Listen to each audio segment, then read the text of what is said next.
Hello dear friends, कैसे हैं आप सभी लोग। मुझे उम्मीद है कि आप लोग बहुत अच्छे से होंगे। तो चलिए देर न करते हुए वीडियो को शुरू करते हैं। वीडियो को शुरू करने से पहले अगर आप इस चैनल पर पहली बार आ रहे हैं तो चैनल को सब्सक्राइब करें और बेल आइकन को दबाना ना भूलें। तो चलिए वीडियो को शुरू करते हैं।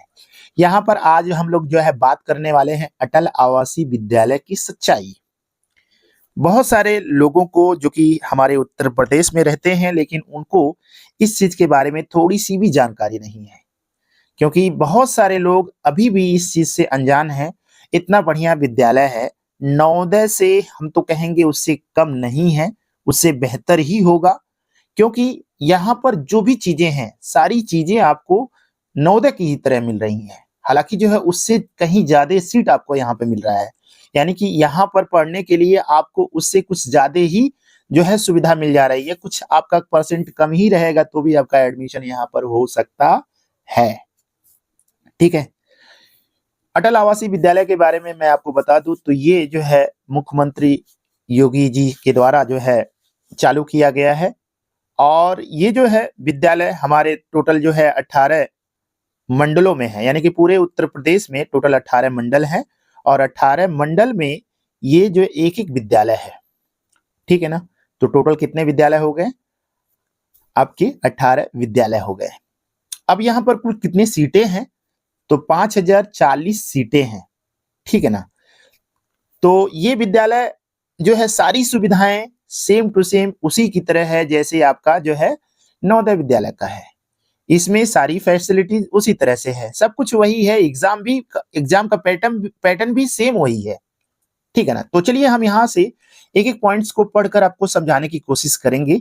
जैसे विशेष प्राथमिकताएं क्या है भाई? पंजीकृत निर्माण श्रमिकों के वे बच्चे जिन्होंने 3 साल की सदस्यता पूरी कर ली है और कोरोना काल में निराश्रित हुए बच्चों को प्राथमिकता दी जाएगी। मुख्यमंत्री बाल सेवा योजना के तहत पात्र बच्चों को ही प्रवेश मिलेगा। ठीक है ना। तो ये पॉइंट्स जो है अंडरलाइन करने की जरूरत है। ठीक है ना। बहुत सारे गार्जियंस को इस चीज का जानकारी नहीं है और इसकी जानकारी न होने की वजह से वो फॉर्म को भर नहीं पा रहे हैं। ठीक है ना। तो यहाँ पर देखेंगे, अगर कोई श्रमिक विभाग में अगर कोई पंजीकृत है, उसका 3 साल पुराना जो है पंजीकरण होना चाहिए। अगर 3 साल पुराना उसका पंजीकरण है तो अपने बच्चे का यहाँ पे फॉर्म अप्लाई करवा सकता है। उसको एडमिशन यहाँ पर मिलने का चांसेस हम कहेंगे 80% है। ठीक है ना। आगे बढ़ते हैं, थोड़ा यहाँ पर देखेंगे। और कोरोना काल में निराश्रित हुए बच्चों की प्राथमिकता दी जाएगी, यानी कि जो कोरोना काल में बहुत सारे जो है माँ बाप जो है चले गए, जो बच्चे निराश्रित हो गए, अनाथ हो गए, उन बच्चों के लिए जो है ये स्कूल है। यानी कि अगर कोरोना काल में किसी के माँ और बाप जो है एक्सपायर कर गए हो या माँ बाप में कोई भी एक्सपायर कर गया हो तो बच्चा अनाथ हो गया एक तरह से, और उन बच्चों को यहाँ पे एडमिशन मिलेगा। यहाँ पर आप देखिए जो है मैं फोटो भी लगा दिया हूँ ताकि आपको समझ में आए। देखिए कितना खूबसूरत विद्यालय है।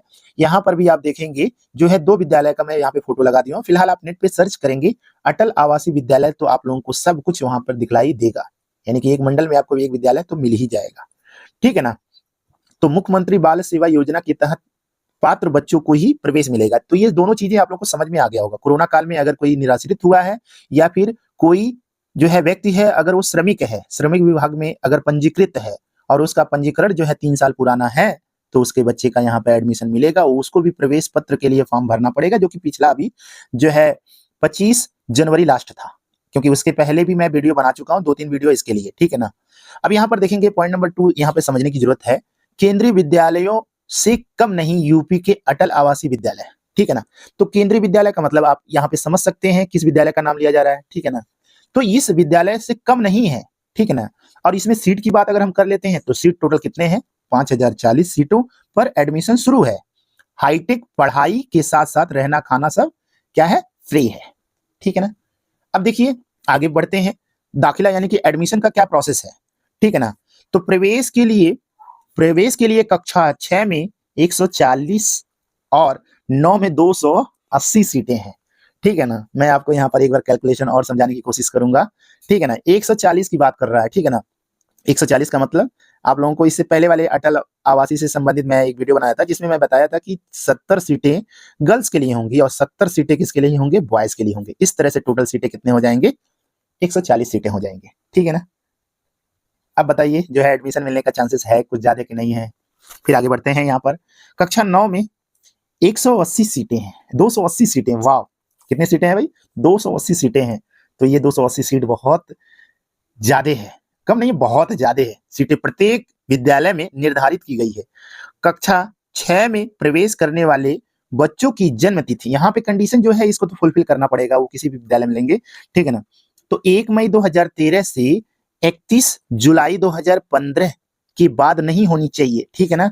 किस बच्चे के लिए भाई, जो बच्चा 6 में प्रवेश लेना चाहता है उसके लिए है ये, ठीक है ना।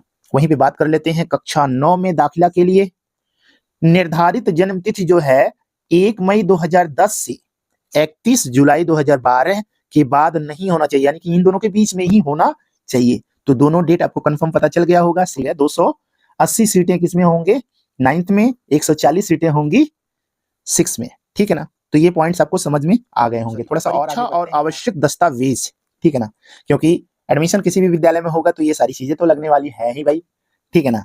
तो कक्षा 6 के लिए, ठीक है ना, यहाँ पे एग्जाम कैसे होने वाला है, तो आप बताइए यहाँ पर क्या है, मानसिक योग्यता परीक्षा, ठीक है ना, अंक गणित सेम, भाषा लैंग्वेज, ठीक है ना। इसमें कुल कितने प्रश्न आते हैं, ठीक है ना, सेम टू सेम वही आप समझिए, कौन सा, नवोदय वाला, ठीक है ना। परीक्षा होगा वही कक्षा 9 में, अंग्रेजी होगा, हिंदी होगा, गणित होगा, विज्ञान होगा, विषयों की परीक्षा आयोजित की जाएगी, ठीक है ना। ये सारी चीजें समझ में आ गई हैं, ठीक है ना। और आगे बढ़ते हैं। आरक्षित श्रेणी के उम्मीदवारों को जाति प्रमाण पत्र, ठीक है ना, कुछ जातियों को आरक्षण मिला है, इसमें भी आरक्षण है, तो आपको क्या बनवाना पड़ेगा भाई, जाति प्रमाण पत्र लेना जरूरी है। और अगर कोई बच्चा दिव्यांग हो, ठीक है ना, दिव्यांग बच्चों के लिए क्या है भाई, यहाँ पर मुख्य चिकित्सा अधिकारी, यानी कि जो है यहाँ पर जो आपको जो है दिव्यांग का जो सर्टिफिकेट बनता है वहां से जारी हुआ सर्टिफिकेट प्रमाण पत्र वहां पे आपको क्या करना पड़ेगा, प्रस्तुत करना पड़ेगा। इसके अलावा माता पिता का पंजीकृत निर्माण श्रमिक प्रमाण पत्र, यानी कि श्रमिक प्रमाण पत्र आपका होना चाहिए, बच्चे का आधार कार्ड होना चाहिए, जन्म प्रमाण पत्र होना चाहिए और स्थानांतरण प्रमाण पत्र अनिवार्य है, ठीक है ना। ये जितना पॉइंट बताया गया है इनमें से अगर कोई भी नहीं रहा तो एडमिशन आप मान कर चलिए कि नहीं होगा। 101% आप लोगों को ये सारी चीजें वहां पर देना पड़ेगा, तब आपके जो है इसमें इस विद्यालय में एडमिशन होगा, ठीक है ना। तो आप लोग ऐसी ही वीडियो को देखने के लिए और ऐसी विशेष जानकारियों के लिए हमारे चैनल को सब्सक्राइब करें और बेल आइकन को दबाना ना भूलें। और मैं इसका जो है ये जो जैसा बताया गया जो भी सिलेबस है, इसका सिलेबस मैं फिलहाल वीडियो डाल चुका हूं और अभी बहुत कम टाइम रह गया है क्योंकि 9 फरवरी को इसका एग्जाम होने जा रहा है। तो 9 फरवरी को एग्जाम होगा, उसके लिए आप जो है नवोदय वाला टोटल पढ़ डालिए, कोई दिक्कत नहीं है, सारे प्रश्न वैसे ही हैं, सब कुछ वैसे ही है, ठीक है ना। तो आप लोगों को ये सारा वीडियो जो है हमारे चैनल पर मिल जाएगा, आप वहां से अच्छे से पढ़िए। Thank you so much, bye bye. अगर कुछ कमेंट करना हो, कुछ बातें करनी हो तो कमेंट बॉक्स में कमेंट कर सकते हैं, मैं इससे संबंधित और भी वीडियो आप लोगों के लिए लेकर आऊंगा। Thank you so much, bye bye.